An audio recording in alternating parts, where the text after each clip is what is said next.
Hello people, welcome to पिया world. आपके show stump to stump में मैं हूं आर और आपके स्क्रीन पे है पी।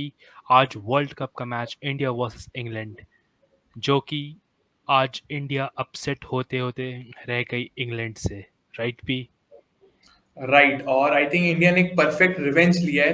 2019 में अगर याद हो तो इंडिया सिर्फ एक ही मैच हारी थी ग्रुप स्टेज में, वो था इंग्लैंड से। तो आज आई थिंक एक परफेक्ट रिवेंज दिया है इंडिया ने इंग्लैंड को।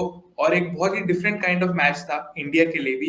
एंड एक और इम्पॉर्टेंट चीज है कि 2025 के चैंपियंस ट्रॉफी के लिए टॉप 7 टीम्स क्वालिफाई करेंगी और इंग्लैंड है अभी लास्ट पोजीशन पे। तो तो क्या क्या वो लगता ऊपर आ सकती है या नहीं? इट्स अ मिस्ट्री, है? It's a mystery it to be solved. yet to be solved।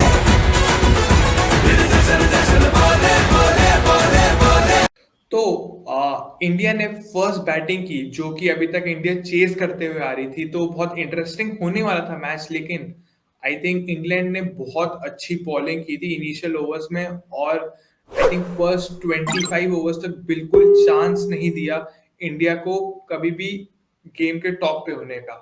क्यों आ रहा है? एकदम बिल्कुल। हाँ, पर ऐसा मुझे लग रहा था कि इंडिया का ये फ्लो नहीं लग रहा था मुझे बैटिंग में। इंडिया मतलब कि लाइक श्रेयस अय्यर उसने फेंका है विकेट अपना। इवन विराट ने भी आज अपना विकेट फेंका है बस।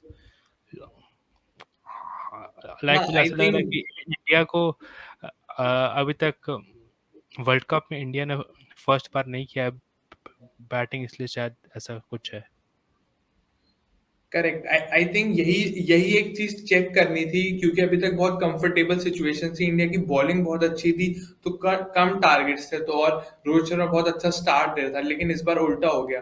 फर्स्ट बैटिंग थी और थोड़ा सा प्रेशर क्रिएट हुआ, थोड़े डॉट बॉल्स हुए और वो विकेट्स गिर गई। तो ये एक आई थिंक डिसएडवांटेज इंडिया को एक दिख गया है कि इस पे इन्हें वर्क करना है। बट आई थिंक जो रोहित शर्मा के राहुल की पार्टनरशिप थी वो बड़ी इंपॉर्टेंट थी, जिससे एक स्कोर अच्छा खासा लेके चले गए। प्लस रोहित शर्मा तो अभी बहुत ही अच्छे फॉर्म में और अच्छी इनिंग्स को खींच के ले गए। क्यों यार? या एकदम एकदम आगे तक ले गए। और फिर लाइक जब इंग्लैंड की जब स्टार्ट हुई बैटिंग, तो उस समय ऐसा लग रहा था कि इंग्लैंड को आज उतना स्कोर नहीं मिला है, तो वो लाइक इजली वो मैच को जीत सकते हैं। हाँ, लेकिन शामी की जो रूथलेस थी बॉलिंग, पूरा इंग्लैंड को हिला के रख दिया। बिल्कुल।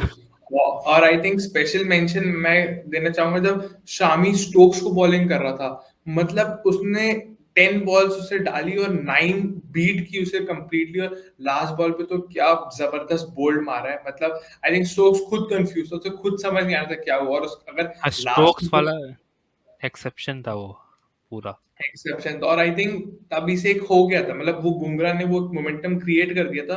और वो शामी ने भी जो स्पेल डाल रहा था, तो एक पता चल गया था कि अब उनके कुछ रहा ही नहीं है चांस में। और उसके बाद तो बस ये था कि कितनी देर तक वो टिक पाएंगे और इंडिया विकेट ले लेगी। मुझे लग रहा था कि man of the match Shami को मिलना चाहिए, लेकिन उसकी जो बॉलिंग थी पूरा सेंसेशनल थी पूरी तरह से। मैन ऑफ द वही मैच आई उसको थिंक। मिलना चाहिए था।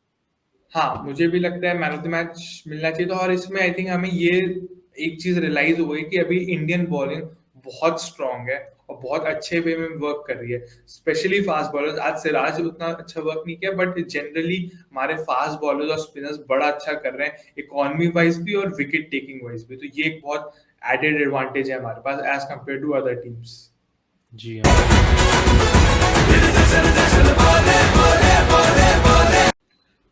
तो मेरे अकॉर्डिंग टीम चेंजेस में आई थिंक इंडिया बहुत स्टेबल और सही परफॉर्म कर रही है। बस मुझे ऐसा लगता है क्योंकि अभी हार्दिक पांड्या अवेलेबल नहीं है, तो आई थिंक सूर्य कुमार यादव तो रहेगा ही, बट आई थिंक पोजीशन थोड़ी शिफ्ट हो जानी चाहिए इन द सेंस कि केएल राहुल 2 डाउन पे बैट करना चाहिए, क्योंकि मुझे लगता है वो एक ज्यादा स्टेबल ऑप्शन देता है as compared to Shreyas Iyer. और आई थिंक श्रेयस अय्यर अभी उतना अच्छा परफॉर्म नहीं कर रहा मेरे हिसाब से, और केएल राहुल को थोड़ा और ऊपर खेलना चाहिए। बाकी आई थिंक बॉलिंग वाइज सब कुछ सॉर्टेड है। आई थिंक ये 3 बॉलर्स और 2 बॉलर्स का जो कॉम्बिनेशन है बहुत अच्छा। और आई थिंक इंग्लैंड को तो जरूरत ही नहीं है टीम चेंज करने की, क्योंकि वो ऑलरेडी जानते हैं किस पोजीशन में है वो, तो उनके लिए सब अच्छा है। बिल्कुल एकदम। और मेरे हिसाब से भी मुझे लग रहा है कि इंडिया का जो आने वाले जो है मैचेस, उनको सिक्स्थ बॉलिंग ऑप्शन होनी चाहिए। तो बिल्कुल। अंटिल हार्दिक आता है तो होप फॉर द बेस्ट, पर इफ हार्दिक आ जाएगा तो एक ना एक को तो हटना ही पड़ेगा। अब वो एक होगा कौन, वो रोहित शर्मा जाने। राइट। और आई थिंक मेरा बस इसमें एक सजेशन और है कि आई थिंक इंग्लैंड के जो नेट बॉलर्स वगैरह हैं, नेट बैट्समैन हैं, जिनको कभी मौका नहीं मिला, उनको भी खिला देना चाहिए अभी, क्योंकि ऐसे मौके कब मिलेंगे उन्हें वर्ल्ड कप खेलने के। तो अभी बिल्कुल इंग्लैंड को ये सब भी ट्राई कर सकता है, क्योंकि अब तो उनके सारे मेजर मैच भी खत्म हो गए। अब नीदरलैंड के साथ है, तो चलो उनको भी खिला दो, है ना। बिल्कुल। और इंग्लैंड को लेके है कि वही उन्हें मतलब भी नहीं होना चाहिए, उन्हें अब वापस आ जाना चाहिए। आई थिंक उन्हें बस इंडिया घूम लेना चाहिए जितना घूमना है, और वापस हाँ, आ जाना चाहिए, सिंपल बात है। बिल्कुल हो गया। No correct. Need of any team changes. Okay.